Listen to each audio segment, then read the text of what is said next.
शिवाय ओम नमः शिवाय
महाकालेश्वर भगवान की ओंकारेश्वर भगवान की कुबरेश्वर महादेव की हर हर महादेव हर हर महादेव हर हर महादेव हर। काशी विश्वनाथ ओगरदानी त्रिकालदर्शी कैलाशी अविनाशी भगवान शिव, जिनकी पुनीत पावन पवित्र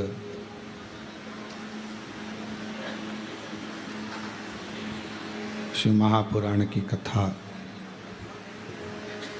भगवान देवाधिदेव महादेव की कृपा से, करुणा से, उनकी उदारता से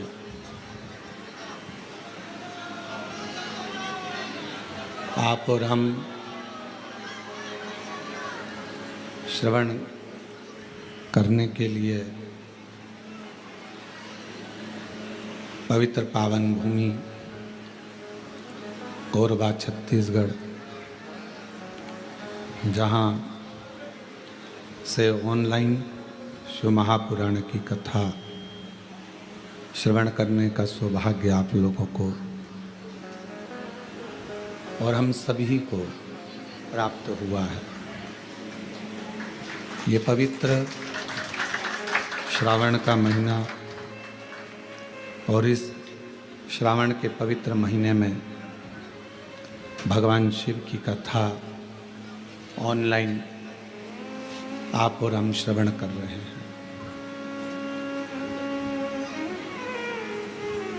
भगवान देवाधिदेव महादेव की करुणा, कथा के श्री महाकाल भक्त मंडल कोरबा आयोजक श्री दुर्गेश शर्मा जी, राजन तारक जी, शैलेश शुक्ला जी, अमृतलाल गुप्ता जी, शत्रुघ्न जी, सतीश पांडे जी, सुरेश गुप्ता जी, संजय गुप्ता जी, नितिन जायसवाल जी, राखी तारक जी, संतोषी गोस्वामी जी एवं मुख्य यजमान श्री भरत अग्रवाल जी, श्री ओम प्रकाश साहू जी, एक बार इनके लिए जोरदार ताली बजाकर स्वागत वंदन, जिन्होंने इस पवित्र पावन दिव्य और भव्य कथा का लाभ आप और हमको दिया है। श्रावण का महीना है और ये पवित्र पावन कथा ऑनलाइन श्रवण करने का सौभाग्य मिला है।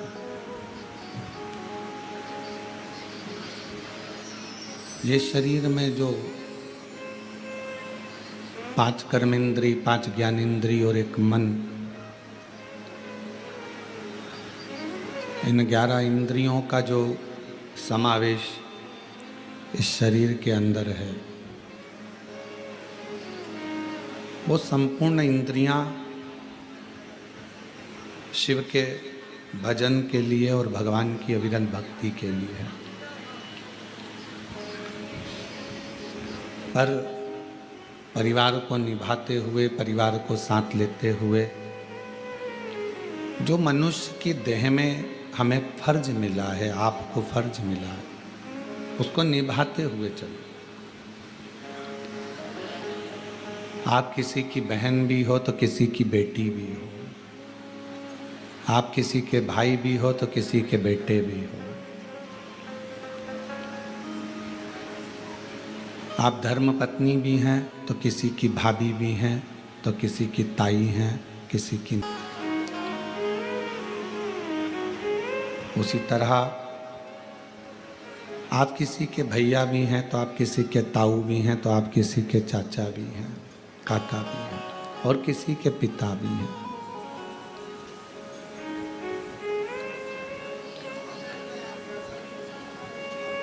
मृत्यु लोक में जन्म लेने के बाद ये हमारा और आपका कर्तव्य हो जाता है कि परिवार को साथ कर चलना,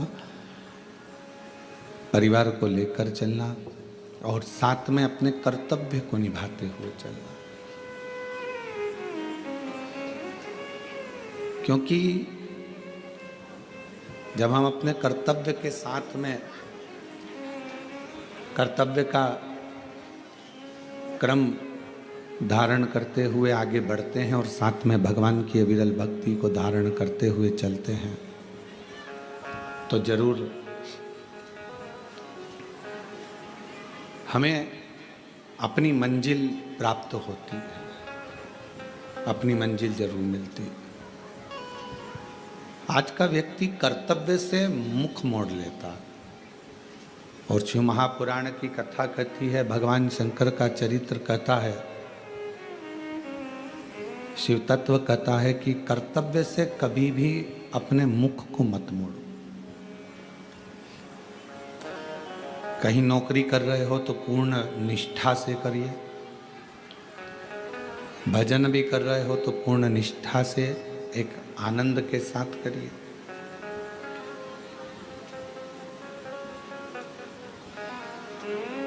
किसी का भला कर रहे हो तो वो भी पूर्ण निष्ठा से करिए। बेटी बेटा जब पढ़ाई करते हैं, शिक्षा अध्ययन करते हैं, पढ़ने के लिए स्कूल जाते हैं, विद्या अध्ययन करते हैं, तो हम उनसे हमेशा कहते हैं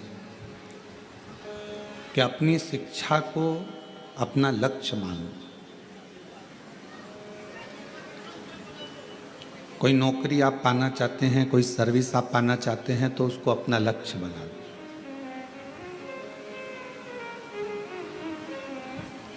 पीटी उषा जी से एक बार पूछा गया था बाल्यावस्था में, किसी मीडिया वाले ने या पत्रकार बंधु ने या सोशल मीडिया पर पूछा कि आप इतने सारे एक साथ में दौड़ते हैं, आप अपनी रेस में आगे आ जाते हैं, कैसे? तो कहा, मैं जिस रेस में दौड़ने के लिए खड़ी होती हूँ, सामने जो रस्सी बंधी होती है जिसको मुझे छूना है, उसको मैं अपना लक्ष्य बना लेती हूँ। फिर पीटी उषा जी कहती हैं, उस लक्ष्य को पाने के लिए मैं दौड़ पड़ती हूँ।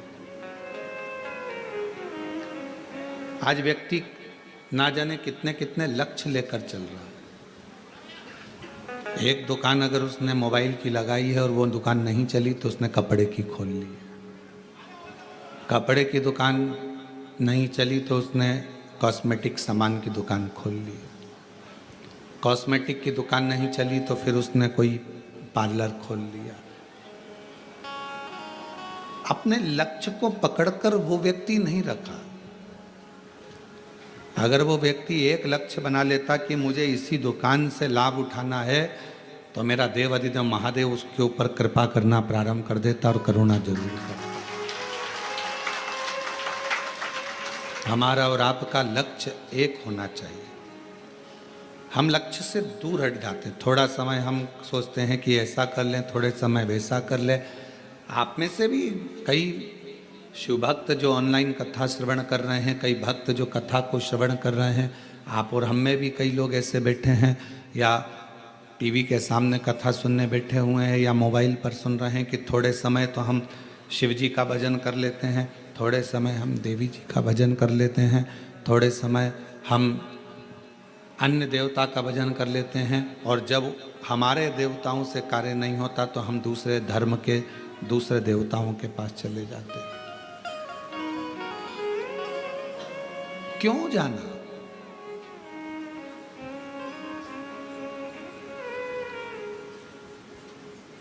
अभी एक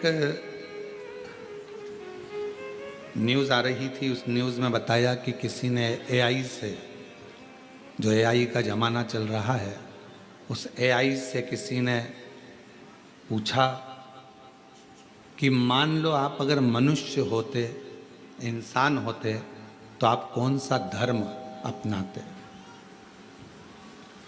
किस धर्म की ओर आप जाना पसंद करते?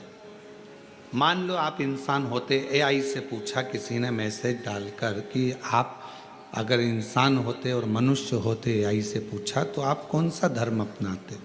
तो एआई ने उत्तर दिया कि मैं सनातन धर्म अपनाता, सनातन धर्म के सिवा कुछ नहीं। क्योंकि हमारा सनातन धर्म किसी को दुख देना नहीं सिखाता, किसी जीव की हत्या करना नहीं सिखाता, किसी को कष्ट देना नहीं सिखाता। एक सच्चा सनातनी अपने लक्ष्य को निश्चित रखता है, अपने लक्ष्य पर आगे बढ़ता है, अपने कार्य पर आगे बढ़ता है और कार्य पूर्ण करता है। भगवान कभी नहीं कहता कि तुम अपना घर छोड़ दो, परिवार छोड़ दो, कुटुंब छोड़ दो, नाते छोड़ दो, रिश्तेदार छोड़ दो, आप अपने अपने घर को छोड़कर कहीं चले जाओ। ये मेरी शिव महापुराण की कथा नहीं कहती।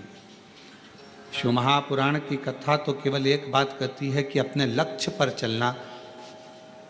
जिस नौकरी को पाना चाहते हो उस नौकरी के पीछे पड़ जाओ। जब उस सर्विस के पीछे आप पड़ जाओगे तो आपको लगेगा कि मुझे कलेक्टर बनना है तो कलेक्टर की तैयारी, एसपी बनना है तो एसपी की तैयारी, मंत्री बनना है, विधायक बनना है। कल पार्षद जी आए थे, उनके परिवार के पिताजी 20 साल से तैयारी में लगे थे कि हमें टिकट मिले और हम चुनाव लड़ें। उनको नहीं मिला तो उनके बेटे ने मेहनत तो करी, लक्ष्य तो नहीं छोड़ा, और लक्ष्य नहीं छोड़ा तो आज पार्षद बनकर बैठ गए। आपका लक्ष्य क्यों छूट रहा है? सावन आया तो हम शंकर जी की आराधना में इतने डूबे और जैसे ही सावन गया वैसे हम अपनी फिर वही कार्यशैली में, भगवान के मंदिर नहीं जाना, भजन नहीं करना, स्मरण नहीं करना, निंदा में, बुराई में, व्यसनों में फिर डूब गए। केवल सावन के महीने में ही मदिरा का त्याग करा, केवल श्रावण के महीने में ही मांसाहार का त्याग करा, केवल श्रावण के महीने में ही झूठ बोलना बंद करा, केवल श्रावण के महीने में ही गलत काम करना बंद करा। हमारा जैसा कर्म है, आज हम सावन के महीने से नियम उठा लें कि हम व्यसनों से दूर रहें, हम मदिरा से दूर रहें, मांस से दूर रहें, गलत विचारों से, गलत सोच से हम दूर रहें। कोई गलत बात लिख रहा है तो उस पर गलत कमेंट्स ना करें, कोई गलत बोल रहा है तो हम उस पर गलत विचार ना करें। घर में आप लोगों का जो घर है, घर के अंदर खिड़की है क्या? जम के तो बोलो, सबके घर में खिड़की है। अच्छा, खिड़की काहे के लिए बनाई है? हवा के लिए, प्रकाश के लिए। आप में से किसी ने भी खिड़की चोर को घर में बुलाने के लिए बनाई क्या? पर चोर खिड़की देखता है आने के लिए। आपने खिड़की बनाई थी प्रकाश के लिए, आपने खिड़की बनाई थी हवा के लिए, और खिड़की आप लोगों ने चोर के लिए या चोट्टे के लिए नहीं बनाई। पर चोर उसी खिड़की में से प्रवेश कर रहा है। दरवाजा मजबूत होता है, खिड़की हल्की होती है, तो उसको तोड़ने में उसको देरी नहीं लगती, उसमें से प्रवेश कर जाता है खिड़की में से।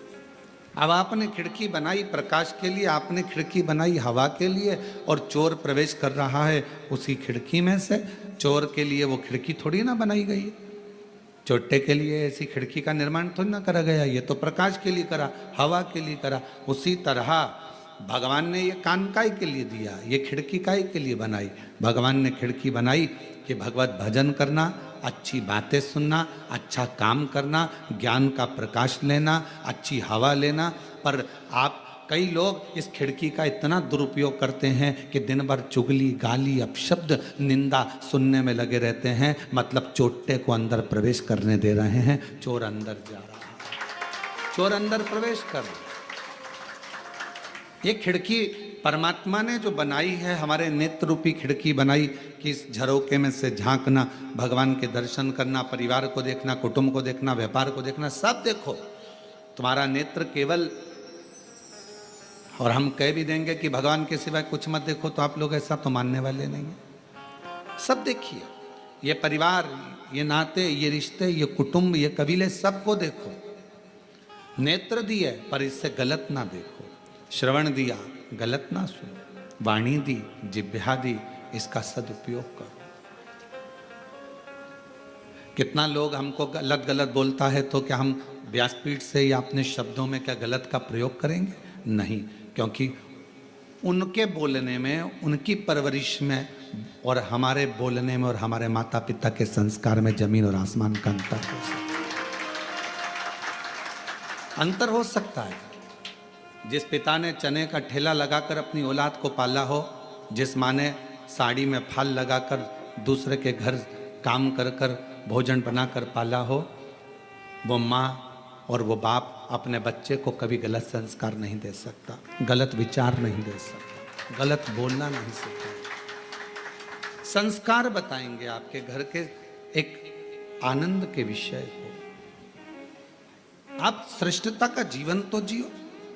श्रवण आपकी भगवान ने जो खिड़की दी है, इस कान का प्रयोग कथा में, सत्संग में या अपने परिवार के अच्छे शब्दों को सुनने में लगाओ। क्यों अपना समय अपन व्यर्थ निंदा को दें? उसने ऐसा कर दिया, उसने वैसा बोल दिया, उसने गलत कर दिया, उसने ऐसा कर दिया। हम गलत सोचने में, गलत विचारने में, गलत सुनने में अपने पूरे जीवन को लगा रहे। करो मेहनत, एक एक पल का वो जवाब लेता है। आज नहीं तो कल लेता है, पर जवाब जरूर लेता है, लेता है। एक एक पल का जवाब लेगा, एक एक हिसाब लेगा। ईमानदारी से बोलना, तुम अपने बेटे को 100 रुपये देकर बाजार भेजती हो, जा कोरबा में चले जा, बाजार से एक सर्फ की थैली लेकर आना, 10 रुपये का एक साबुन लाना, 20 रुपये की सर्फ की थैली लेकर आना, जा बाजार और सुन 10 रुपये का एक बिस्कुट का पैकेट ले आना। बेटा गया 100 रुपये लेकर मार्केट में घूमा, सामान लेकर आया, आने के बाद आपने उससे हिसाब लिया कि नहीं लिया? बोलो तो जम के, लिया ना हिसाब? कितने का लाया बेटा? सर्फ कितने का आया बेटा? साबुन कितने का आया? ये बिस्कुट का 2 पैकेट क्यों लेकर आ गया? मम्मी 5-5 रुपए के थे इसलिए लेकर आ गया। तो तुमने अपने बेटे से, तो औलाद तुम्हारी है, बेटा तुम्हारा है, सारी जायदाद उसकी है, फिर भी तुमने अपने बेटे से 100 रुपए का हिसाब लिया, तो वो भी तो तुम्हें पृथ्वी पर भेजा है, तो 100 साल का हिसाब लेगा कि नहीं लेगा? वो भी हिसाब लेगा कि मैंने तुझे इतना दिया था, तूने कितना लगाया, तूने क्या करा, सत्कर्म कितना करा, भजन कितना करा, अच्छा कर्म कितना करा, पुण्य कर्म कितना करा। केवल कमाया कमाया कमाया, जोड़ा जोड़ा, और आखिरी में केवल भोगा ही भोगा, इतना भोगा कि आखिरी में भगवान के सामने रो रो कर गिड़गिड़ा कर कहता रहा कि मुझे अब माफ़ कर दो, अब नहीं भोगा जाता। कर्म, धन आता है, अच्छा लगता है, पर वो धन जब व्यक्ति को रुलाता है तो जिंदगी केवल एक नरक सी निकलती चली जाती। उसको सोचो, विचार, कर्म श्रेष्ठ करिएगा, अच्छे कर्म की ओर बढ़िएगा, और जब आपका कर्म श्रेष्ठ हो, जब आप अच्छे कर्म की ओर बढ़ेंगे तो जीवन में एक आनंद की अनुभूति अपने आप होगी, अपने आप। 100 साल का हिसाब मेरा परमात्मा जरूर लेगा। 21,600 श्वास जो निकलती है उसका एक एक हिसाब मेरा परमात्मा लेता है। 3.5 करोड़ रोम छिद्र ये मनुष्य के शरीर में है, वो रोम छिद्र का हिसाब भी लेगा, क्योंकि रोम मिलते काहे के लिए? कभी विचार करा कि मनुष्य के शरीर में इतने ये रोम बारीक बारीक इतने रोम छिद्र होते हैं, ये क्यों मिलते हैं, किस? और केवल देवाधिदेव महादेव इन रोम छिद्रों पर भस्म को लपेट लेते हैं। कभी विचार करिए आप, कभी अकेले में सोचिए कि इतने रोम छिद्र मेरे शरीर में हैं, हाथों में हैं, मेरे शरीर पर इतने रोम छिद्र हैं, ये भगवान ने क्यों दिए? और क्यों मेरे शंकर भगवान ने शमशान की भस्म को इन रोम छिद्रों पर धारण कर लिया? किस लिए?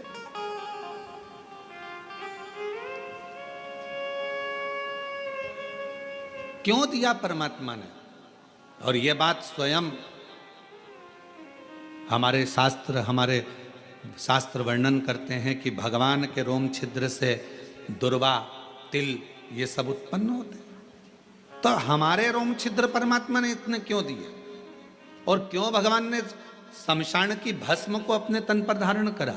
तो शिव महापुराण में वायव्य संहिता के अंतर्गत वर्णन आता है कि भगवान शंकर से पूछा, देवताओं ने निवेदन करा, स्वयं पूछा गया तुमरुका जी ने कि ये रोम छिद्र किस लिए हैं? तो कहा एक एक रोम छिद्र 3.5 करोड़ रोम छिद्र मनुष्य के शरीर में केवल भगवान की भक्ति करने के लिए। मान लो आपके मुख से, मान लो आपके मुख से, आपके श्रवण से, आपके देखने से, आपके बोलने से, अगर मान लो कभी जिंदगी में मान लो कि तुम्हारे मुख से, श्रवण से, देखने से कोई अच्छा कर्म नहीं हो पाया, और मान लो आप कभी किसी तीर्थ से निकल कर जा रहे थे और उस तीर्थ में भी अगर आपके शरीर का एक रोमा भी गिर गया तो वो तीर्थ में गिरने पर भी वो रोम छिद्र पे पड़ा हुआ रोमा भी आपकी जिंदगी को संवार देता है। 3.5 करोड़ रोम छिद्र भगवत भजन के लिए है। 3.5 करोड़ रोम छिद्र का ये शरीर भगवान की अविरल भक्ति के लिए है। कर्म करो, मेहनत करो, परिश्रम करो, परिवार को संभालो, नाते रिश्तों को संभालो, कुटुंब कबीले में रहो, सब कुछ करो। और ऐसा नहीं है कि तुम कमाओगे तो तुमको झूठ नहीं बोलना पड़ेगा, झूठ भी बोलना पड़ेगा तुम्हें। हम अगर बोल भी देंगे कि कमाने में झूठ मत बोलो तो ये हो नहीं सकता। आपको कमाना है, झूठ बोलना पड़ेगा।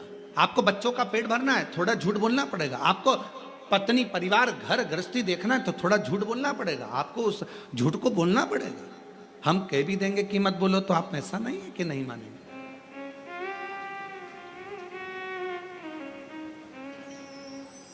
और इसका प्रसंग आज से नहीं है, त्रेता के समय से इसका प्रसंग है। जिस समय पर श्री हनुमान जी महाराज लंका को जलाकर अयोध्या में आ चुके थे, राम जी का राज्य स्थापित हो गया था, भगवान श्री राम अवध के राजा बन गए थे, हनुमान जी घूम रहे थे। कपड़े के व्यापारियों ने, कुछ लोगों ने, दुकानदारों ने, बहुत सारी दुकानें थी, सब ने रोक लिया। हनुमान जी से पूछा, तूने लंका कैसे जलाई? तुमने लंका कैसे जलाई? हनुमान जी ने कहा, मेरी पूंछ में कपड़ा बांधा, तेल डाला, आग लगाई, अंदर घुसा, जला दी। तो क्या जलाई कैसे? रोज एक ही बात पूछते, तूने लंका कैसे जलाई, कैसे जलाई? तूने कहा, आज लगाओ कपड़ा, डालो तेल, लगाओ आग, मैं जला के बताता हूं। उनने कपड़ा बांधा, तेल डाला, आग लगाई और सबकी दुकानों में घुस गए, सब स्वाहा। सारे व्यापारी भगवान राम जी के पास गए, हमारी दुकानों में आग लगा दी हनुमान जी ने। हनुमान जी को बुलाया गया, तुमने लंका में आग लगाई तो यहाँ क्यों लगाई? तो कहा, सब पूछते थे लंका कैसे जलाई, कैसे जलाई? तो कहा, लंका में जलाना था तो यहाँ क्यों जलाया? तो कहा, ये लंका से कम है क्या? 1 रुपए की चीज 10 रुपए में बेचते हैं,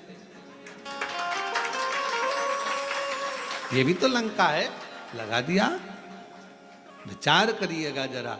तो जहां हमारा शास्त्र करा है, अगर हम कहें आपसे कि आप झूठ ना बोलिएगा तो ऐसा हो नहीं सकता। परिवार को पालना है, बच्चों को बढ़ाना है, एजुकेशन कराना है, परिवार में सुख लेना है, आप लोग झूठ बोलेंगे?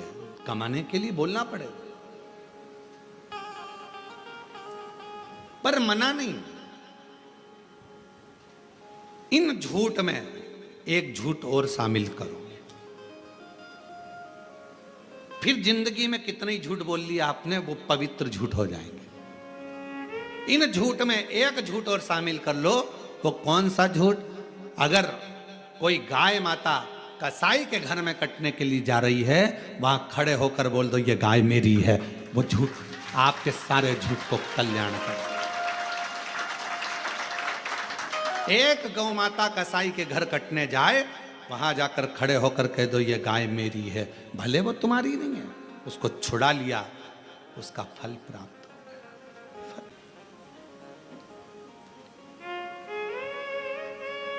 सारे झूठों पर वो झूठ आपकी पवित्रता का धारण करा देगा। पवित्रता।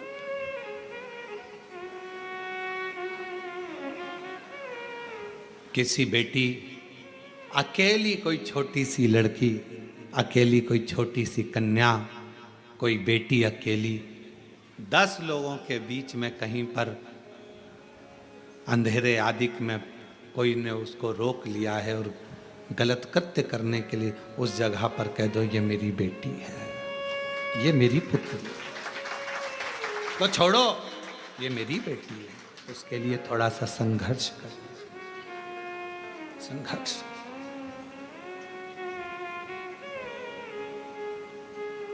वो एक लाइन पहले लोग गुनगुनाते थे, कभी प्यासे को पानी पिलाया नहीं, बाद अमृत पिलाने से क्या फायदा? कभी गिरते हुए को उठाया नहीं, बाद आंसू बहाने से क्या फायदा? कोई कष्ट में है, तकलीफ में है, उसका स्मरण, उसका साथ अवश्य।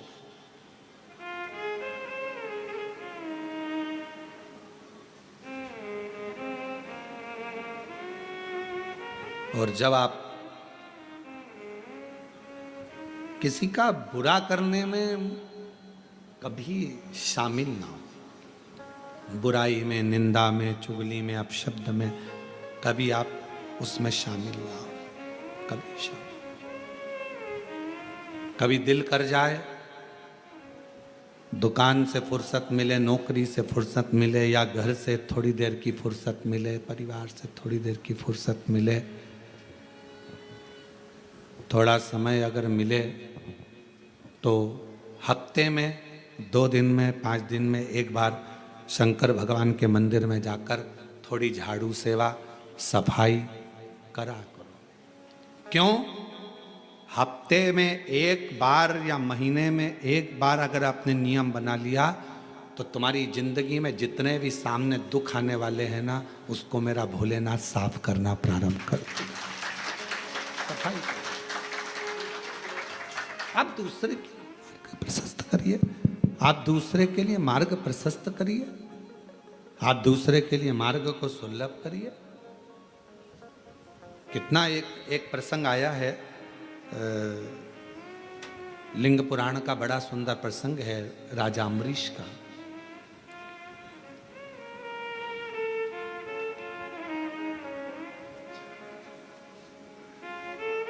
एक राजा अम्बरीश हुए, बड़े अच्छे थे, धर्मात्मा थे, पुण्यात्मा थे, भक्ति में डूबने वाले थे, भजन में डूबने वाले थे, स्मरण करने वाले थे। उनकी एक लड़की थी जिसका नाम था श्रीमती। क्या नाम है? श्रीमती। हमारे यहां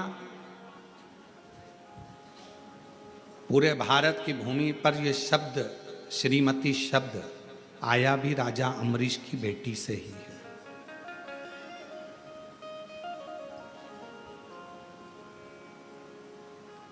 हम लोग बात बात में कहते थे श्रीमती बिमला जी, श्रीमती कमला जी, श्रीमती। श्रीमती शब्द का मतलब क्या है? अभी आप कथा में श्रवण करेंगे, राजा अम्बरीश की बेटी का नाम था श्रीमती। और वह राजा अम्बरीश की पुत्री बड़ी सुंदर थी, बड़ी विद्वान थी, उसके चेहरे का आकर्षण बड़ा था। कारण क्या था कि वो अपने पिता राजा अम्बरीश के बताए हुए मार्ग पर नित्य भगवत स्मरण में डूबी रहती। तो ये नियम है, ब्यूटी पार्लर जाने से ज्यादा सुंदरता व्यक्ति को शंकर जी के मंदिर में जल चढ़ाने से प्राप्त हो जाती है। शिव जी का भजन करना प्रारंभ करो, शंकर भगवान की भक्ति करना प्रारंभ कर दो, और देखो घर की बहू और सास में कितना अंतर होता है। घर की बहू को त्योहार पर मालूम पड़े, तुम्हारे यहाँ कोई पर्व है और कोई पर्व पर, कोई त्यौहार पर, दिवाली है, कोई अच्छा त्यौहार आया है, कोई संक्रांति आई है, कोई रक्षाबंधन आया है, कोई उत्सव आया है, तो बहू तैयार होगी। करवा चौथ आ गई या कोई फंक्शन आ गया तो बहू तैयार हो रही है और सास तैयार हो रही है। तो बहू कहती मम्मी तुम तैयार नहीं हो रही, तो सास कह देती तू तैयार हो ले, मैं तो 2 मिनट में तैयार हो जाऊंगी। और सास और बहू में यह अंतर देखिए, बहू तैयार होने गई, आधा घंटा लग गया, पौन घंटा लग गया, 1 घंटा लग गया, और सास तुरंत फिर आई, बहू मम्मी तुम तैयार नहीं हो रही, बस मैं तो 2 मिनट में हो जाऊंगी, तू तैयार हो जा। और बहू को तैयार होने में 1 घंटा 1.5 घंटा लग गया। सास तुरंत साड़ी बदली, ऊंचे ऊंचाए बाल पे कंघा कर लिया, बक्कल लगा लिया, थोड़ा सा जो भी लगाना करना था लगा के, बिंदी लगा के, और सास जैसे ही पूजन के सामने, पूजन की थाली के पास में आई, बहू का आधा कलेजा जल गया। ये तो मुझसे भी ज्यादा सुंदर दिख रही है, ये तो मुझसे भी ज्यादा सुंदर दिख रही है। उसका कारण क्या है? ये चमक, ये दमक, फुल वन में महक, सब कुछ सरकार तुम ही से है। सास भगवान की भक्ति इतनी करती था, उसके सामने प्रकट हो जाती है, शिव के प्रकाश से वो प्रकाशित हो जाती है, भगवान के प्रकाश से वो प्रकाशित हो रही। कोई बेटी है, कोई माता है, कोई भाई है, कोई नवयुवक बेटे हैं। नवयुवक बेटों को सभी कहूंगा मैं, लड़कों से बेटी है, तुम नवयुवक बेटे देखिए, उन बेटों को देखना जो कभी मंदिर नहीं जाते, और उन बेटों को देखना जो गले में रुद्राक्ष की माला धारण करते हैं, मस्तक पर तिलक लगा लेते हैं, और भगवान का हाथ में कलेवा या रुद्राक्ष की माला धारण कर लेते हैं, और भगवान की भक्ति में जो रमे रहते हैं, उनका चेहरे का तेज आपको बता देगा कि ये कोई सनातनी पुत्र है। चेहरे का तेज बताएगा कि इसमें सनातन भाव कितना। भगवत भजन का स्मरण भले कुछ भी हो, वो भगवान का नाम लेता नहीं लेता, पर तन पर रुद्राक्ष तो पहना है। शिव महापुराण के वायव्य संहिता के अंतर्गत, उमाखंड के अंतर्गत शिव महापुराण के कौमार खंड के अंतर्गत सब में एक बात मिलती है, अगर मनुष्य भगवान का भजन भी ना करता हो, मंदिर तक भी ना जाता हो, स्मरण भी ना करता हो, शिव नाम मुख से निकलता भी नहीं हो, तो भी उसके शरीर पर अगर रुद्राक्ष पड़ा है तो समझ लेना उस पर शंकर की दृष्टि पड़ी, शिव की दृष्टि, क्योंकि उसका रुद्राक्ष पड़ा है। अगर कोई मनुष्य भगवत नाम ना लेता हो, मंदिर भी ना जाता हो, भजन भी ना करता हो, और अगर मस्तक पर त्रिपुंड धारण करता है या रुद्राक्ष धारण करता है, तो वो शिव का ही पुत्र कहलाता है। ये शिव महापुराण की कथा का, ये भगवान शंकर का चरित्र करता। अब जरा विचार करिए, कोई कहते हैं अरे बताओ, कई लोग माताओं से कह देते हैं बताओ इसको देखो जरा, हाथ में रुद्राक्ष की माला पहन ली, रुद्राक्ष गले में पहन लिया, सिर पे तिलक लगा लिया, अपने आप को सावित्री समझ रही है, और मालूम पड़े मन में तो भगवान बिल्कुल भी नहीं है। कई लोग दिन भर व्हाट्सएप पर कमेंट्स भी करते हैं एक दूसरे को, बताओ इसको देखो, ये भगवान का। छोटे से बच्चा कंधे पर कावड़ लेकर जा रहा है तो लोग कमेंट्स कर देते, और कमेंट्स करने वाले कोई दूसरे नहीं होते, अपने ही होते हैं। छोटा सा बच्चा कावड़ लेकर चला तो लोग कह देंगे बताओ ये बनेगा क्या, ये ऐसा करेगा क्या, ये वैसा करेगा क्या। अरे उस बच्चे को धन्यवाद दो, तुम्हारी औलाद से अच्छा है, कम से कम सनातन धर्म की ध्वजा को तो आगे लेकर चल रहा है। जिनका बाप दिन भर बैठकर मोबाइल पर कमेंट्स करता है, गलत गलत विचार लिखता है, तो उसकी औलाद भी ऐसी ही पैदा होती है। कम से कम एक सनातनी कंधे पर कावड़ लेकर, एक सनातनी कंधे पर कावड़ धारण कर कर, एक छोटा सा बच्चा कंधे पर कावड़ धारण कर कर चल तो रहा है, और दुनिया के लोग उसको कह रहे ये कोई डॉक्टर बनेगा, ये इंजीनियर बनेगा। अरे भारत की भूमि का गौरव रहा है, अंतरिक्ष पर पहुंचने वाला भी एक सनातनी अपने मस्तक पर तिलक धारण कर कर जाता है। ये भारत का गौरव रहा है, और लोग कहते हैं क्या ये बनेंगे। महाराज शिव शिव है, शंकर शंकर है।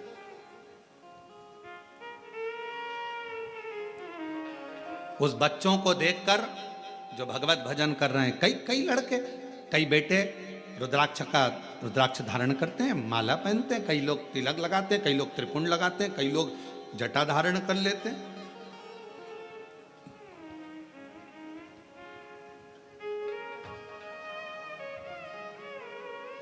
आजकल बड़ा अभी बीच में बाजार में जटाएं भी मिलने लगी है, लोग सिर में जटा। दारू की बोतल तो धारण नहीं करी, अच्छा करा है ना उसने, गलत तो नहीं करा। त्रिपुंड लगाया, गलत तो नहीं करा। भगवा वस्त्र धारण करे, गलत तो नहीं करा। प्रेरणा ही दे रहा है ना वो लड़का। अगर कोई बेटी अपने भगवा वस्त्र धारण करती है, मस्तक पर तिलक लगा लेती है, चंदन धारण कर ली, तो उसने गलत क्या करा? कोई गलत तो नहीं करा। केवल पांव खींचना, केवल गलत शब्द कहना, केवल अपशब्द कहना। और मेरा बेटा बेटियों से निवेदन है, आपको कॉलेज से फुर्सत नहीं मिलती, आपको स्कूल से फुर्सत नहीं मिलती, आपको सर्विस से फुर्सत नहीं मिलती, आपको नौकरी से फुर्सत नहीं मिलती, टेंशन मत लो।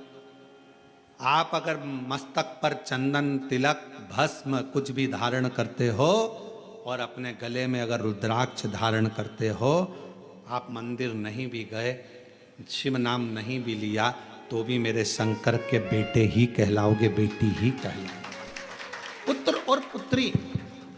पुत्र और पुत्री ही कहलाओगे। आप शिव के बेटे ही कहलाओगे, शिव की दृष्टि रहेगी।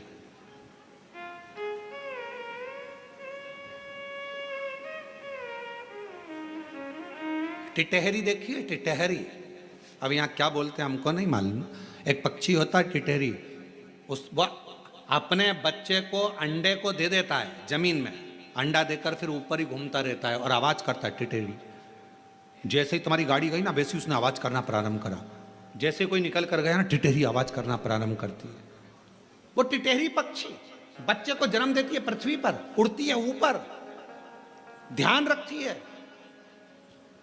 मछली अपने बच्चे को जन्म देती है, अंडे के पास मछली कभी नहीं जाती, केवल अपनी दृष्टि से देखती रहती है, और अंडा पक जाता है, बच्चा पैदा हो जाता है। टिटहरी अपने शब्द से बच्चे को पैदा कर देती है, जन्म दे देती है। उस बच्चे को, अंडे को, बच्चे को पोषित करती है केवल देखकर।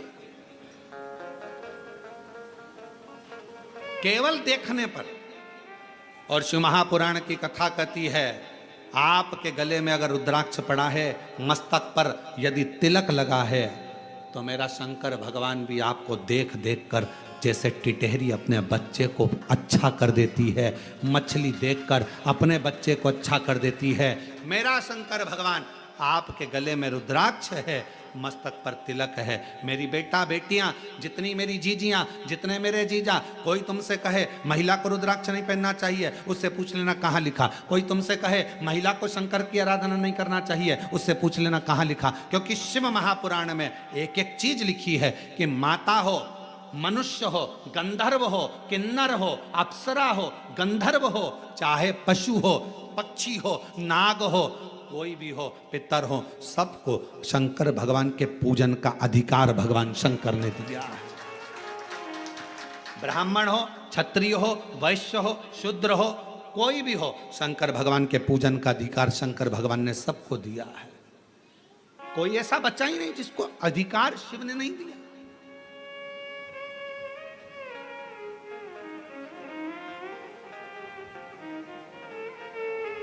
शिव पूजन का अधिकार सबको है, शंकर की भक्ति करने। इसीलिए 23 जुलाई को जो भगवान शंकर का ऑनलाइन पूजन होगा शाम को 7 बजे से 8 बजे तक, सबको अधिकार है, सब अपनी पूजन करें, सब भगवत भजन करें, सब भगवत नाम में डूबें।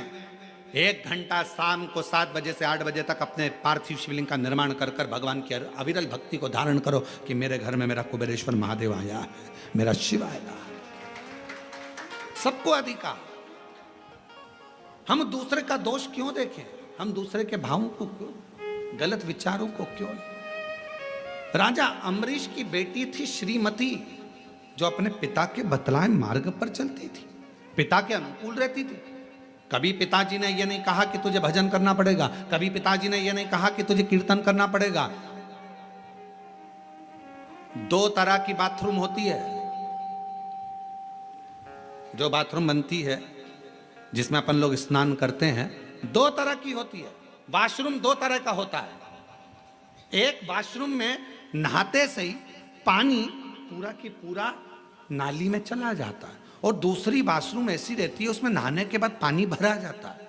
भराने के बाद उसको वाइपर से निकालो, झाड़ू से निकालो, झाड़ो, तब जाकर झाड़ झाड़ झाड़ झाड़ तब जाकर वो पाइप में जाता है, तब जाकर वो पानी बाहर निकलता। बोलो सही है कि गलत है? एक वॉशरूम बनी जिसमें नहाते से ही पानी गटर में चले गया, नाली में चले गया, पाइप में चले गया। और दूसरी वॉशरूम जिसमें से पाइप में, और ऐसा नहीं कईयों के घर में होगी, रोज नहाने के बाद झाड़ू से निकालना पड़ता है, पानी को निकालना पड़ता है। अब 2 तरह की वॉशरूम बनी है, एक का पानी अपने आप जा रहा है और एक का पानी झाड़ू से झाड़ कर ले जाना पड़ रहा है। उसी तरह 2 तरह के मनुष्य होते हैं। एक जन्म लेने के बाद उसका मन भगवान की भक्ति में लग जाता है, और दूसरा मनुष्य ऐसा होता है जिसको झाड़ झाड़ कर ले जाना, चलो तो कथा में, चलो तो मंदिर, चलो तो भजन में, चलो तो झाड़ झाड़ कर ले जाना पड़ता है। पर कितना भी ले जाओ, थोड़ा देर झाड़ोगे फिर वो पानी वहीं की वहीं बाथरूम में फिर अड़ गया, फिर फंस गया, फिर निकालो झाड़ू से। ऐसे 2 तरह के लोग हैं। एक का मन सीधे कथा सुनी और मन लग गया, पशुपति व्रत करूंगी मम्मी। एक का मन लग गया, मैं मंदिर जाना चालू करूंगा, मुझे मंदिर जाना है, मन लग गया, शिव जी का श्रृंगार करूंगा। एक का मन अपने आप लग जाता है और दूसरे का मन लगाना पड़ता है, चल चल चल चल। समझ लेना, बाथरूम का पाइप गड़बड़ नहीं है, पाइप तो अच्छा है पर ढाल ठीक नहीं है। ये जब पैदा हुआ ना, इसका ढाल ठीक नहीं है, ये ढाल गड़बड़ हो गया, संस्कार नहीं मिल पाए श्रेष्ठ।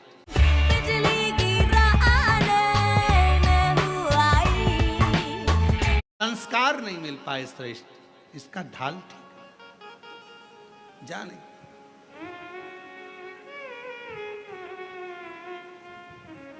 राजा अम्बरीश की बेटी थी श्रीमती।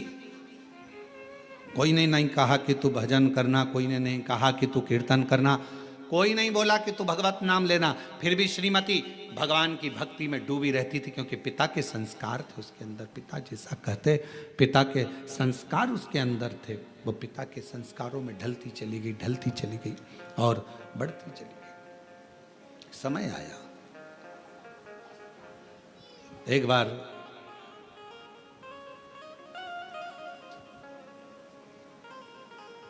देवऋषि नारद और देवऋषि नारद के भांजे पर्वत मुनि दोनों भ्रमण करते करते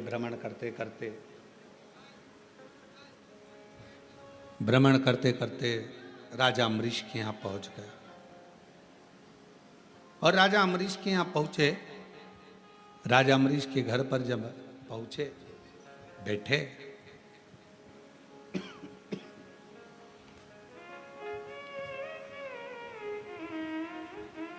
थोड़ी देर बाद राजा अम्बरीश की बेटी श्रीमती सामने से निकल कर गई। बड़ी सुंदर थी, बड़ी अलौकिक छटा थी उसकी।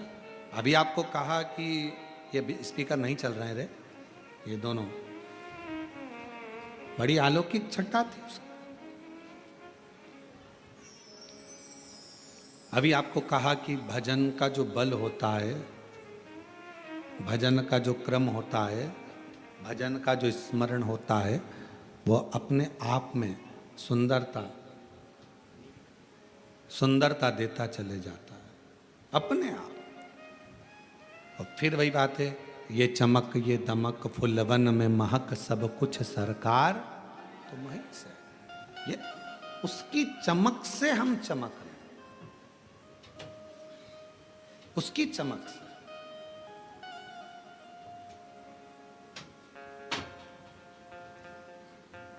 और महादेव नमन चरणों में स्वीकार कीजिए, सबका किया है मेरा भी उद्धार कीजिए। है त्रिपुंडधारी, है त्रिशूलधारी, है त्रिपुंडधारी, है त्रिशूलधारी। चरणों में तेरे बाबा जी पावन है चारों धाम, तेरी देव करते वंदन पूजे हैं सीताराम। चरणों में तेरे बाबा जी तेरी देव करते वंदना पूजे हैं सीताराम। हो जाए पूरी कामना, हो जाए पूरी कामना, उपकार कीजिए, सबका किया है मेरा भी कल्याण कीजिए, उद्धार कीजिए। है त्रिपुंडधारी, है त्रिशूलधारी, है त्रिपुंडधारी, है त्रिशूलधारी। भगवान ने मौका दिया, सामने जो चेहरा नजर आया देवऋषि नारद को और पर्वत मुनि को, बड़ी सुंदर कन्या थी। उसके चेहरे का आकर्षण बड़ा प्रबल था। कन्या निकलकर जैसे ही चली गई, थोड़ी देर बाद देवऋषि नारद ने पूछा राजा अम्बरीश जी से, ये इतनी सुंदर कन्या किसकी है?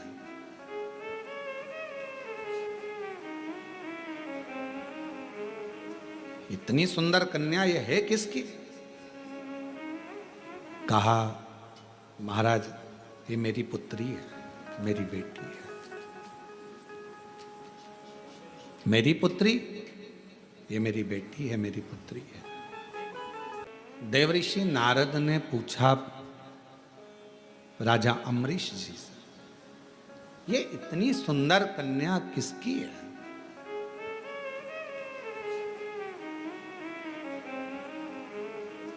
इतनी सुंदर कन्या ये है किसकी? कहा, महाराज ये मेरी पुत्री है, मेरी बेटी है। मेरी पुत्री, ये मेरी बेटी है, मेरी पुत्री है। ठीक है। अब जैसे ही सुना कि ये मेरी पुत्री है, ये मेरी बेटी है, नारद जी ने, पर्वत मुनि ने, दोनों ने सुन लिया कि ये राजा अम्बरीश की बेटी है, राजा अम्बरीश की पुत्री है, सुन लिया।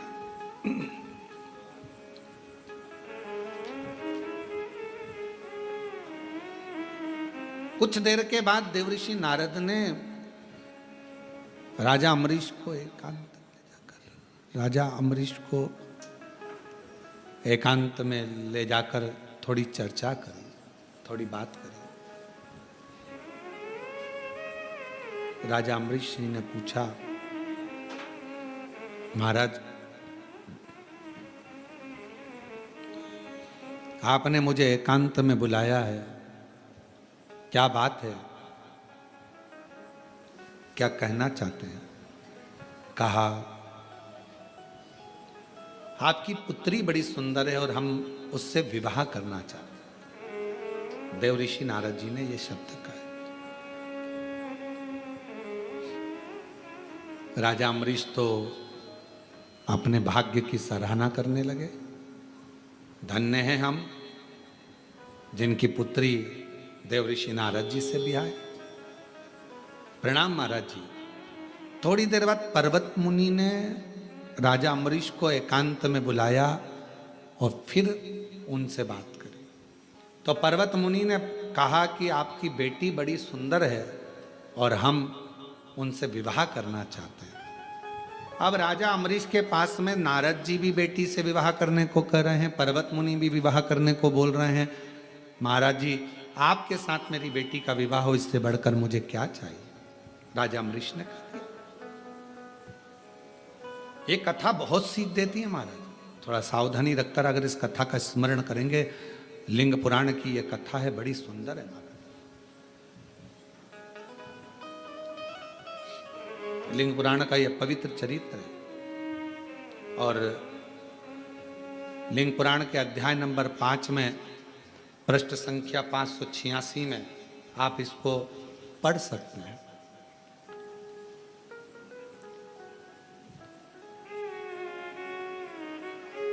कहा,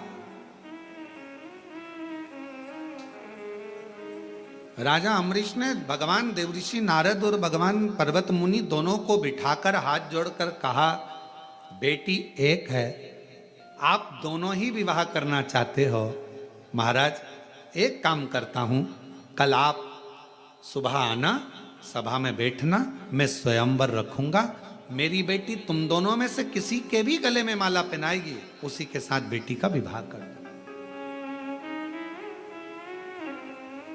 अब दो ऑप्शंस थे ना उनके पास में, तो और दोनों मुनि हैं, एक देवऋषि नारद है तो दूसरा पर्वत मुनि है। दोनों तपस्वी हैं, दोनों साधक हैं, दोनों उपासक हैं। तुम दोनों सुबह आना, स्वयंवर रखूंगा बेटी का। बड़ा सुंदर स्वयंवर रखा, पूरा नगर सजवाया गया, बंदरवार बंधवाए गए। आज बेटी का विवाह होने जा रहा है। बेटी जिसके गले में जयमाला देगी उसी से शादी कर दी जाए। जैसे ही कल होने वाला था, एक दिन पहले ही देवऋषि नारद भगवान विष्णु जी के पास में पहुंच गए और भगवान नारायण के पास में जैसे ही गए, भगवान नारायण से जाकर विनय करा। भगवान नारायण ने देखा देवऋषि नारद आए, प्रणाम किया, आओ साहब बैठो। नारद जी कहने लगे, मैं बैठने नहीं आया हूं, बस मेरा कल्याण कर दो।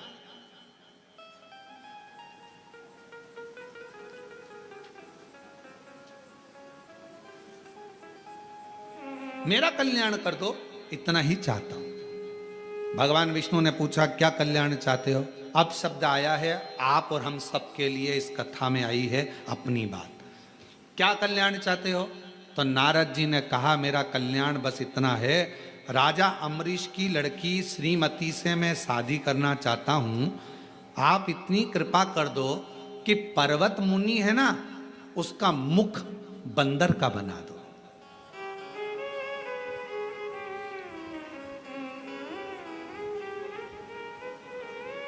और श्रावण के महीने की ऑनलाइन चल रही शिव महापुराण की कथा में आज की कथा को बहुत सावधानी से लेना। देव ऋषि नारद भगवान विष्णु जी के सामने खड़े हैं।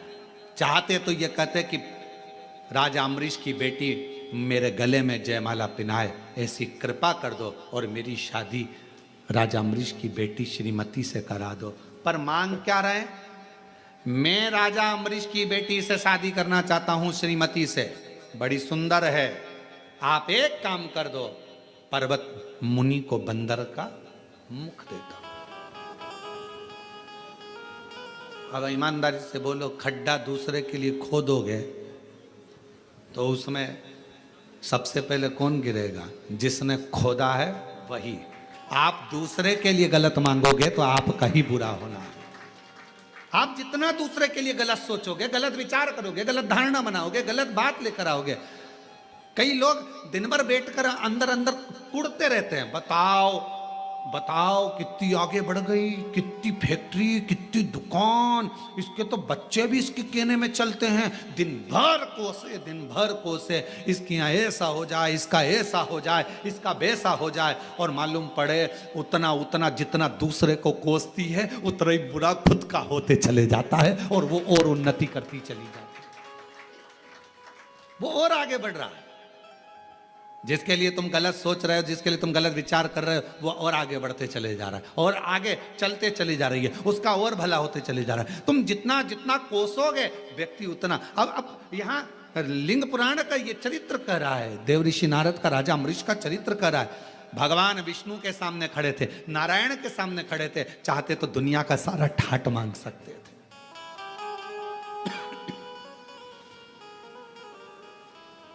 मांगो, तुमको क्या चाहिए? भगवान विष्णु ने तो पूछा था क्या चाहिए तुमको, बोलो। और यही कि ये चरित्र याद आता है, जरासंध, दुर्योधन और भीम, ये तीनों तप करने गए। इन्होंने शंकर जी का तप किया, शिव जी का तप कर रहे थे, इतने में भीम को लग गई भूख और भीम चले गया भोजन करने, कंदमूल फल खाने। दोनों जनी तप कर रहे थे, जरासंध और दुर्योधन। भगवान शंकर प्रसन्न हो गए, मांगो तुम्हें क्या चाहिए। जरासंध ने कहा मुझे 10,000 हाथी का बल दे दो। ठीक है। दुर्योधन ने कहा मुझे 20,000 हाथी का बल दे दो।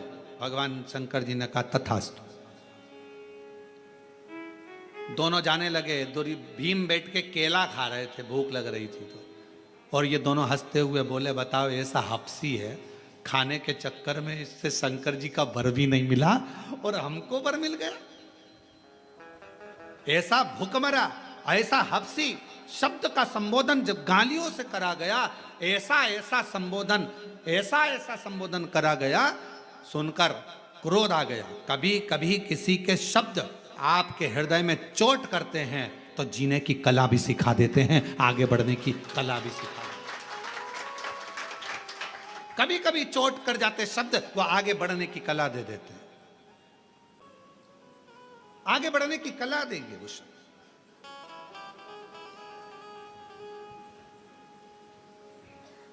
भीम गए, तप करने बैठ गए। अब की बार भीम ने सोचा मैं शंकर जी का तप ही नहीं करूंगा, मैं पार्वती जी का करूंगा।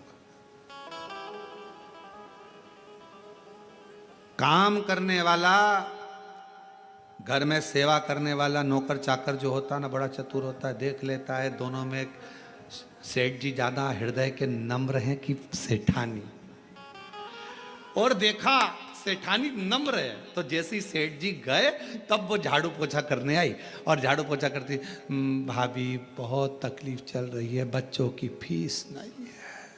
भाभी अंदर गई, अलमारी खोल के 500 रुपये ला रख ले, फीस भर देना, और सुन तनख्वाह में काटूंगी, याद रख लेना। आप कोई भाभी तनख्वाह में काट रही क्या? दे दिया। नम्रता। भीम को लगा कि मैं महादेव जी की आराधना तो इतने समय से कर रहा हूं, भूख लगने लगी, महादेव जी नहीं आए, पार्वती जी की आराधना करूंगा। अब मां तो मां होती है, प्रकट हो गई, मांग तुझे क्या चाहिए।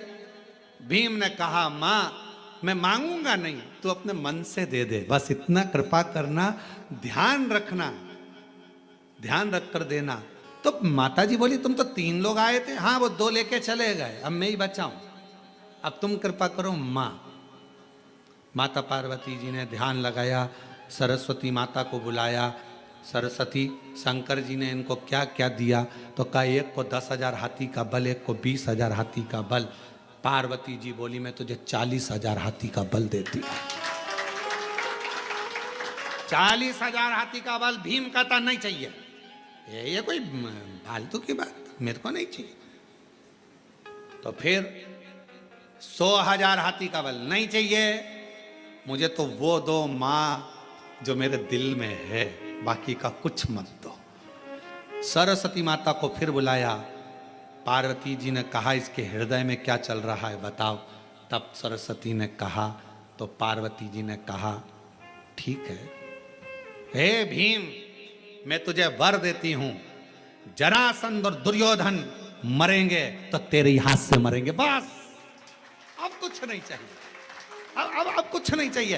वो 20,000 40,000 हाथी का बल लेकर करूं क्या? अब मारना तो इन दोनों को। क्यों? क्योंकि एक ने मुझे खबड्डा कहा, एक ने मुझे हफ्सी कहा, एक ने मुझे गाली दी। जब अपशब्द कहा है तो उस गाली का जवाब देने का बल तो मुझे दीजिए, मुझे दीजिए।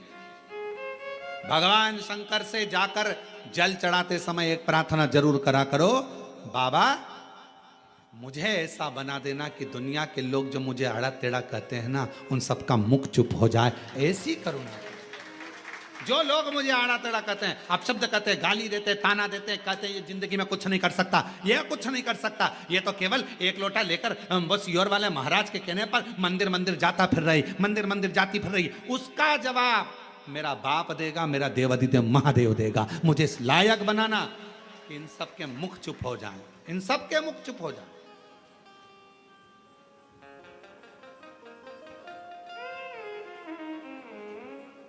और कई लोग आश्चर्य करते हैं, फिर शंकर जी की सेवा करने वाला, जल चढ़ाने वाला, भजन करने वाला जब बहुत ऊंचे सिंहासन पर बैठ जाता है, बहुत ऊंचे ठाट पर बैठ जाता है, तो लोग आश्चर्य करते हैं, बनना था किसको बन कौन गया, किसके बन गया, ये कैसे हो सकता है?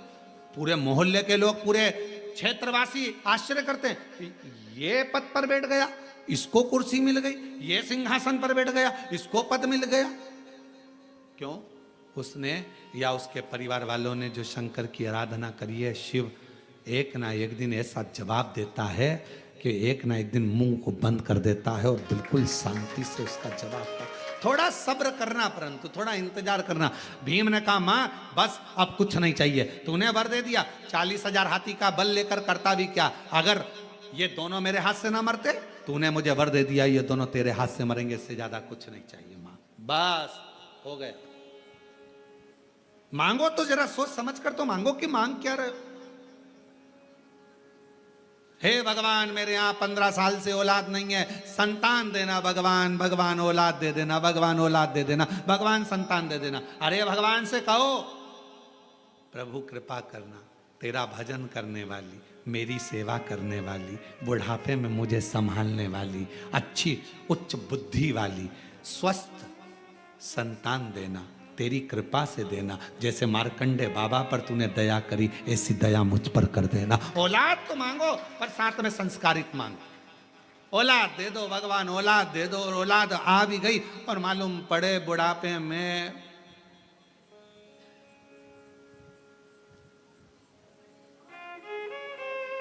स्टेटस लगा रही है औलाद, my wife is my life.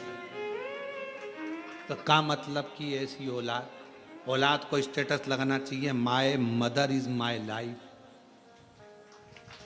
उसको स्टेटस लगाना चाहिए कि मेरी मां मेरी लाइफ है, और वो स्टेटस लगा रहा मोबाइल पर माय वाइफ माय लाइफ, मेरी पत्नी मेरी लाइफ है। और मां पिता, तो भगवान से प्रार्थना करना, औलाद देना, संस्कारित देना, संस्कारवान देना, ज्ञानवान देना, विद्वान देना, तेरी सेवा करने वाली, बुढ़ापे में मेरी सेवा करने वाली औलाद देना। मालूम पड़ बेटा है न्यूलैंड में, बेटी है न्यूयॉर्क, ब्राइट बच्चों के लिए हुआ बुढ़ापा डार्क। काका क्या करोगे, क्या करोगे, ये दौलत कहाँ धरोगे, बुढ़ापा बेकार हो गया। बेटा कहाँ है? तो कहाँ है? न्यूजीलैंड में। बेटी कहाँ है? न्यूयॉर्क में। अच्छा, एक बेटा वहां, बेटी वहां, तुम कहाँ हो? बिलासपुर में। बिलासपुर में? हाँ। क्या कर रहे हो? फ्लैट में है। अच्छा, फिर तुम बीमार पड़ते हो तो तुमको डॉक्टर के पास कौन लेकर? पड़ोस के बेचारे बच्चे बहुत अच्छे हैं रे, हमको डॉक्टर के पास ले जाते हैं। अच्छा, हाँ। सब्जी भाजी कौन ला करते? पड़ोस में जो बेटा है ना बेचारा खूब सेवा करता है, तो हमने भी कह दिया एक काम करना, फिर ये फ्लैट, 15 एकड़ जमीन, गाड़ी सब पड़ोस के बेटे को दे। नहीं, उसको कैसे दे सकते? बेटा इंडिलैंड में, बेटी है न्यूयॉर्क, और ब्राइट बच्चों के लिए हुआ बुढ़ापा डार। ओ काका क्या करोगे? ये दौलत कहाँ धरोगे? जरा विचार करिए। बेटे सब बाहर, परिवार पूरा बाहर, कोई पूछने को तैयार नहीं, बुढ़ापे की अवस्था, लाठी टेक के चल रहा, भोजन सही मिल नहीं रहा, उसके बाद भी मकान की सफाई करवा रहा, घर संभाल के रख रहा, और बेटे और बेटी को फोन लगाने की फुर्सत नहीं, सब अपनी अपनी मस्ती में जी रहे हैं, और तेरा बुढ़ापा पूरा व्यर्थ हो गया। और आखिरी में जो पड़ोसी काम कर रहे हैं, उनके लड़के काम कर रहे हैं, 100-500 रुपए उनको ज्यादा दे देती कि ले रहे 500 रुपए का तेरा ये लियाना, 5000 का मोबाइल लियाना, पर फिर भी अठन्नी दमड़ी नहीं छूटना चाहिए मेरे बच्चों का, मेरे बेटे का, मेरा पोता का, मेरी पोती का। और मर गए 15 दिन तक मालूम ही नहीं पड़ा। यही खबर है, 15 दिन तक मालूम ही नहीं पड़ता, बॉडी सड़ती रहती है कि मर गए।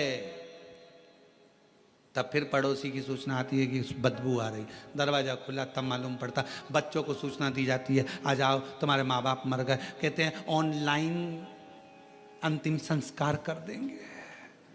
ऑनलाइन, ऊपर से वहीं से बैठे अंतिम संस्कार का कर्म कर दिया, मर गए। 1 महीने बाद आए, पूरी जायदाद बेची, पैसा लिया, बेटा इंडिलैंड में, बेटी है न्यूयॉर्क, और ब्राइट बच्चों के लिए हुआ बुढ़ापा डार्क। और काका क्या करोगे? ये दौलत कहाँ धरोगे? क्या करोगे? ना अच्छे से खा पा रहे हो, ना जी पा रहे हो, ना अच्छे से रह पा रहे हो। इसलिए मेरा निवेदन है, 1 रुपए का भी कहीं दान नहीं करना है, मत करिए। अठन्नी भी किसी को देना है तो मत दीजिए। तुम्हें 1 रुपया भी खर्च नहीं करना, किसी पर मत करो, पर अपनी कमाई का एक हिस्सा अपने ऊपर खर्च करो। खूब एंजॉय से जियो, खूब अच्छे से जियो, खुश की जिंदगी जियो। अपने ऊपर तो खर्च करो, अपने ऊपर खर्च करना सीखो। बेटा रख रहा है कटे हुए सेवफल का मोबाइल, और तू इतना सा कीपैड लेके बेचारा, और बाद में बेटे देख तो बटन नहीं दब रही।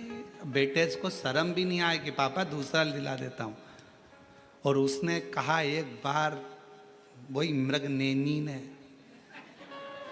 उसने एक बार कहा कि मेरा बैलेंस खत्म हो गया, तो आधी रात को दोस्तों को फोन लगा, बैलेंस डलवा तेरी भाभी का मोबाइल में बैलेंस।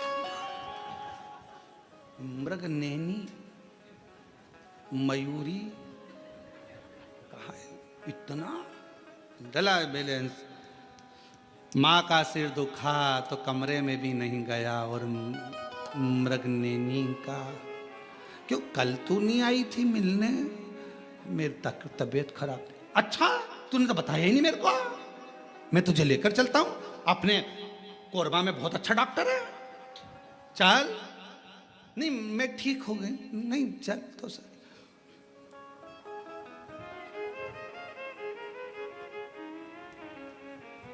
चुल्लू भर पानी। अच्छा, कोई ने कहा कि चुल्लू भर पानी में डूब मरो, ये कहावत गलत है। हमने कहा बिल्कुल सही है। जो व्यक्ति कभी भगवत भजन से नहीं जुड़ता, वो एक कीड़े की तरह होता है। कीड़ा चुल्लू भर पानी में डूब मरता है। इसमें गलत क्या है? जाने, देव ऋषि नारद ने गलती कर दी, वो गलती आप ना करिएगा। भगवान के पास जाना तो कहना औलाद संस्कारित देना, भगवान से मांगना मकान, भगवान मेरा किराए के मकान में रहती हूँ, मेरा घर बनवा दे, मेरा घर बनवा दे। भगवान से मकान मांगना तो कहना मकान मत देना, घर देना। घर का मतलब है जिसमें परिवार के सदस्य रहें, प्रेम रहे, आनंद में रहे। मकान में तो कान लगे होते हैं, केवल निंदा चलती है, अपशब्द चलता है, फ्लैट मत देना। उसकी तनख्वाह जमा कर करके मैं खुद लेट जाती हूँ, क्या करूं ऐसे फ्लैट का। बंगला मत देना, बगल वाले कोई नहीं मालूम पड़ता पास में कौन रहता है, क्या करूं बंगले का। मुझे मकान नहीं, मुझे घर देना जिसमें मेरा परिवार, मेरे माता पिता, मेरे घर की बहू बेटा कुटुंब सब अच्छे से रहे, सब में प्रेम बढ़े, सब आनंद में रहें। उस घर के अंदर धन भले 1 रुपया आए पर वो 1 रुपया भी 1 लाख के बराबर हो, सबकी पूर्ति, ऐसा घर दीजिए। हम मांग क्या रहे हैं? यहाँ देवऋषि नारद के सामने भगवान विष्णु थे और भगवान विष्णु ने कहा था मांगो नारद तुम्हें क्या चाहिए। चाहते तो नारद जी कह सकते थे कि मुझे राजा अम्बरीश की बेटी से शादी करना है, आप वर दो कि मुझे राजा अम्बरीश की बेटी से मेरी शादी हो जाए। पर मांगा क्या देवऋषि नारद ने? वर दीजिए पर्वत मुनि का मुख बंद दीजिए। स्वयं के लिए अच्छा मांग लेते।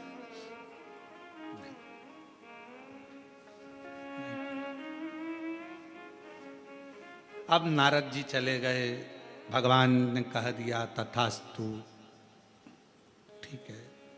थोड़ी देर बाद इनके जाने के बाद पर्वत मुनि आ गए। पर्वत मुनि आए तो प्रणाम किया। भगवान नारायण ने कहा प्रणाम है, क्या चाहिए, क्यों आना हुआ? महाराज राजा अम्बरीश की बेटी बड़ी सुंदर है, उससे विवाह करना चाहता, बस एक निवेदन लेकर आए। क्या? नारद जी का मुंह लंगूर का कर दो। नारद जी का मुंह लंगूर का कर दो, बस ये निवेदन लेकर आया। भगवान विष्णु ने कहा तथास्तु, तथास्तु। पर भगवान नारायण ने कहा कि देखो मैं सब कर तो दूंगा पर तुम ये किसी से बोलना नहीं। ठीक है, नहीं बोलूंगा, चलो। अब पर्वत मुनि को लगा कि मैं श्रीमती से विवाह करूंगा तो नारद जी का मुंह लंगूर का रहेगा, नारद जी को लगा कि मैं पहुंचूंगा तो पर्वत मुनि का मुंह बंदर का रहेगा, और दोनों जाकर बड़े प्रेम से स्वयंवर में बैठ गए। स्वयंवर चालू हुआ, श्रीमती माला लेकर आई। अब श्रीमती तो श्रीमती है,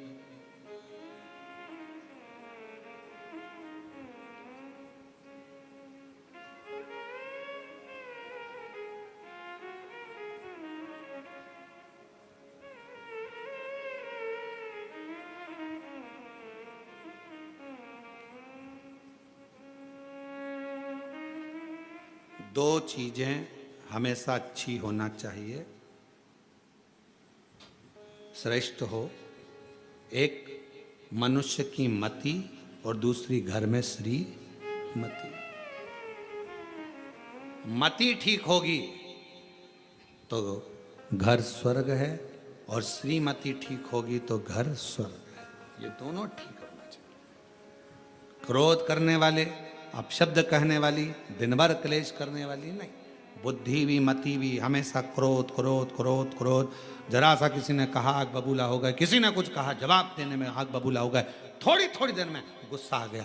जरा सी बात में किसी ने कुछ बोला चिड़चिड़ चिड़चिड़ चिड़चिड़ चिड़चिड़ चिड़चिड़ चिड़चिड़, क्रोध क्रोध क्रोध। अरे कोई अच्छे से पूछ रहा है, उसका जवाब अच्छे से दीजिए। क्रोध चिड़चिड़पन कैसे आया, क्यों आया, किस लिए आ रहा, विचार कर। जो गुस्से में कहा यदि वही प्रेम से कहा होता तो शायद पूरी दुनिया का नजारा ही बदल गया होता। प्रेम वश बोल, पर कोई कुछ बोला नहीं, गुस्सा आया। किस बात के लिए गुस्सा आ रहा है भाई, किस लिए, क्यों, किसलिए? श्रेष्ठ मति, बुद्धि भगवान से कहना अच्छी रखना भगवान, इस मति को मत बिगड़ने देना, क्योंकि ये मति ही हमें बर्बाद कर देती है। ये मति मत बिगड़ने देना, मेरी बुद्धि मत बिगड़ने देना, मेरी बुद्धि को श्रेष्ठ रखना। कहे सुंदर श्रीमती जी का सुंदर स्वयंवर प्रारंभ हुआ। स्वयंवर चल रहा था, देव ऋषि नारद बैठे थे, पर्वत मुनि बैठे थे, दोनों बैठे हैं। और श्रीमती माला लेकर आ रही है, खूब सुंदर है, भगवान की परम भक्त है, राजा अम्बरीश की बेटी है, भगवत भजन में इतनी डूबने वाली है कि वो भगवत की भक्ति में रमती है, इसलिए भगवान भी उसका कल्याण करने का भाव उत्पन्न कर दिया। कल्याण कर माला लेकर चली, देवऋषि नारद के सामने पहुंची तो देखा तो देवऋषि नारद का मुख लंगूर का है। पर्वत मुनि के सामने पहुंची तो उसका मुख बंदर का है। चीख कर अंदर की ओर भाग गई। पिता ने पूछा राजा अम्बरीश ने, पिता रोने लगे, मेरी बेटी की किस्मत में विवाह नहीं लिखा, ना जाने मेरी बेटी को क्या हो गया। क्यों? कई लोग कहते हैं हमारी बेटी का विवाह नहीं हो रहा, हमारी बेटी का विवाह नहीं हो रहा। भगवान शंकर की आराधना भी करती है, जल भी चढ़ाती है, पूजन भी करती है, समय लग रहा है ना, लगने दो, टेंशन मत लो। भगवान ने उसके लिए कुछ अच्छा सोच के रखा होगा, उसकी किस्मत में कुछ बुरा लिखा होगा तो भगवान उसको काट रहा है, थोड़ा समय लगेगा, अच्छा करेगा। थोड़ा समय लग सकता है, लगने दो। अरे प्रभु, हमने इतने दिन से काम कर रहे हैं, हम इतने दिन से पशुपति व्रत कर रहे हैं, हम इतने दिन से शिव जी का जल चढ़ा रहे हैं, हम इतने दिन से कथा सुन रहे हैं, हमने 4 पंडाल, 3 पंडाल, 2 पंडाल, 1 पंडाल बैठकर कथा सुन ली, भगवान हमारी नहीं सुन रहा। सुनेगा, थोड़ा समय लगेगा। जब तक पूरी फाइल पढ़ नहीं देगा तब तक वो दुख मिटाएगा नहीं, और दुख एक बार मिटा दिया तो दूसरी बार दुख आएगा नहीं, ये निश्चित। थोड़ा समय लगेगा, लगने दो, होगा। हम तो बाबा के भरोसे डमरू वाले के भरोसे चलते, काशी वाले के भरोसे चलते, सीहोर वाले के भरोसे चलते, हम तो बाबा के भरोसे चलते, हम तो बाबा के भरोसे चलते, हम तो उसके आश्रित हो। समय लगेगा, हो सकता है दुख भारी है, लगने तो समय, कोई बात नहीं, होगा होगा। हमारा काम है एक लोटा जल चढ़ाना, हमारा काम है शिव के मंदिर की सफाई करना, हमारा काम है शिव महापुराण की कथा को श्रवण करना। अगर हम दिल से सुनते रहेंगे, कभी तो कृपा करेगा, कभी तो करुणा करेगा। एक रस्सी पत्थर पर बार बार चलती है तो पत्थर पर निशान दे देती है। जिसके घर में रोज शिव महापुराण की कथा चलती है, एक ना एक दिन वो कल्याण कर। आप रोज प्रतिदिन शिव महापुराण की कथा 1 बजे से 4 बजे तक श्रावण के महीने में ऑनलाइन श्रवण कर रहे हैं। ये कथा आज विराम हो जाएगी, फिर 21 तारीख से 25 तारीख तक 1 बजे से 4 बजे तक बाबा के कुबेर भंडारी के धाम से ऑनलाइन चालू हो जाएगी। 25 को वो विराम होगी, 30 तारीख को ऑफलाइन जयंती स्टेडियम भिलाई में प्रारंभ हो जाएगी, जो 5 अगस्त तक चलेगी 1 बजे से 4 बजे तक। और कितने प्रसन्न हैं छत्तीसगढ़ के लोग, हमें अगर कथा ऑनलाइन यहाँ सुनने को मिली है तो हम जयंती स्टेडियम में वहां बैठकर सावन की एक कथा श्रवण करेंगे, पंडाल में बैठकर कथा सुनेकर कथा श्रवण करेंगे। ये भाग्य की सर होगा, थोड़ा समय लगेगा, थोड़ा आप अपना कर्म करिए। मत बुरे कर्म कर बंदे वरना पछताएगा, भगवान की आंखों से तू बच नहीं पाएगा, तू बच नहीं पाएगा। अरे ओ अज्ञानी मत करना नानी, अरे ओ अज्ञानी मत करना, तेरे कर्म का फल भी तू ही पाएगा, जैसा किया तूने तेरे आगे आएगा। मत बुरे कर्म वरना पछताएगा, भगवान की आंखों से बच नहीं पाएगा, बच नहीं पाएगा। बड़ा सोचनी है, बहुत विचार करना, अपनी चित्त वृत्ति में ये बात को बिठा लेना। पर्वत मुनि बैठे हैं, देवऋषि नारद बैठे हैं, राजा अम्बरीश की बेटी श्रीमती आई है, पर माला नहीं पहनाई है, क्योंकि एक बंदर का मुख हो गया, एक लंगूर का मुख हो गया। और इन दोनों के बीच में एक राजकुमार बैठा है, हाथ में धनुष है, बाण है, सुंदर स्वरूप है, मस्तक पर मुकुट है, कानों में कुंडल है, गले में माला है, सुंदर श्रृंगार है। और भगवान उसी समय पर उस श्रीमती ने दोनों के गले में माला नहीं डाली, बीच में जो मेरे भगवान की माया थी उसी मायापति को माला डाल। अब पिता के मन में, राजा अम्बरीश के मन में बड़ा दुख था, बेटी का विवाह कैसे होगा, शादी कैसे होगी, बेटी का क्या होगा। कई माताएं, कई भाई लोग चिंता में रहते हैं, जिनके घर में एक लड़की हो जाए, दो लड़की हो जाए, तीन लड़की हो जाए, चार लड़की हो जाए, चिंता में इनका होगा क्या, बेटी का होगा क्या। अरे भाई, उसने दिए ना, वही पालने वाला है। सब अपना अपना भाग्य लेकर संसार में जन्म लेते हैं, सब अपना भाग्य। आप अपने घर के कमरे में कचरा नहीं रखते हो, रखते हो? जम के तो बोलो। नहीं।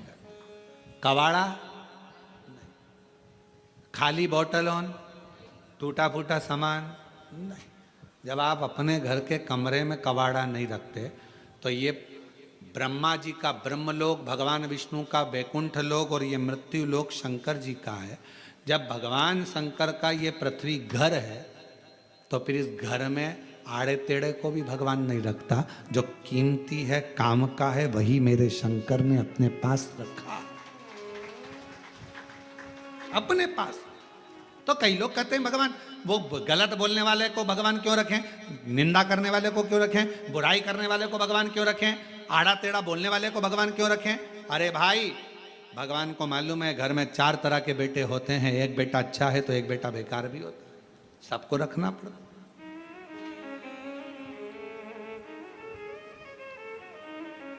एक संत के दरवाजे पर रात्रि के समय पर पानी आ रहा था तो एक चोर संत के कुटिया में चले गया। चोर संत से, संत ने पूछा, कौन है रे भाई, कौन है। चोर संत के सामने झूठ नहीं बोल पाया तो कह दिया कि मैं चोर हूं, चोरी का सामान मेरे साथ में है, मैं चोरी कर आ रहा था, पानी तेज गिरने लगा, कहां जाता, आपकी कुटिया दिखी इसलिए उसमें आ गया हूं, उसमें आ गया हूं। ओ हो। संत ने कहा कि चोर होकर मेरी कुटिया में बैठा है, संत की कुटिया में, बाहर निकल, निकल जा बाहर। बरसते पानी में उसको बाहर निकल। संत लग गया भजन में, भगवान खुद प्रकट होकर कहने लगे, तुझे आज मालूम पड़ा कि ये चोर है तो तूने अपनी कुटिया से निकाल दिया, मुझे तो इसके जन्म के समय पर मालूम था कि ये चोट्टा बनेगा, तो भी मैंने अपनी पृथ्वी पर आन दिया, क्योंकि मुझे मालूम है आएगा, कभी किसी संत के दरवाजे जाएगा, वहाँ उसके छाया में रुकेगा, पानी पी लेगा, तो हो सकता है इसके पूर्व का जन्म सुधर जाएगा।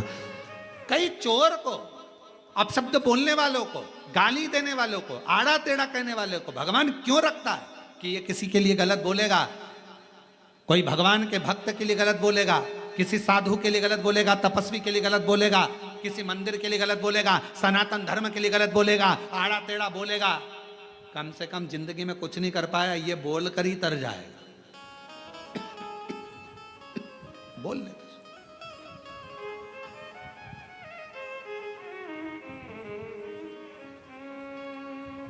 बोलेंगे, बोलने तो। और महादेव नमन चरणों में स्वीकार कीजिए, सबका किया है मेरा भी उद्धार कीजिए, उद्धार कीजिए। है त्रिपुंडधारी, है त्रिशूलधारी, है त्रिपुंडधारी, है त्रिशूलधारी। चरणों में तेरे बाबा जी पावन है चारों धाम, तेरी देव करते वंदना पूजे हैं सीताराम। चरणों में तेरे बाबा जी पावन है, तेरी देव करते वंदना, पूजे हैं सीताराम। हो जाए पूरी कामना, हो जाए पूरी कामना, उपकार कीजिए सबका किया है, मेरा भी उद्धार कीजिए, उद्धार कीजिए। है त्रिपुंडधारी, है त्रिशूलधारी, है त्रिपुंडधारी, है त्रिशूलधारी। श्रीमती ने गले में माला पहना दी। श्रीमती का संबोधन होता है भगवान नारायण की लक्ष्मी। अगर किसी नारी के आगे श्रीमती का संबोधन लगा हो, श्रीमती विमला, श्रीमती कमला, श्रीमती ये, श्रीमती वो, ये हमारे यहाँ लक्ष्मी का प्रतिबिंब है, सौभाग्य का प्रतिबिंब है। क्रोध आ गया देवऋषि नारद जी को, पर्वत मुनि को, दोनों गुस्से में लाल होकर सीधे चले गए भगवान नारायण के पास में, भगवान विष्णु जी के पास। भगवान विष्णु उनको देखे, श्रीमती जी से कहा कि तुम अंदर चली जाओ, तुम्हें देखेंगे तो और गुस्सा आएगा। पति के साथ मार्केट जावे ना पत्नी, और पत्नी का मन था ये वाली साड़ी लेना है,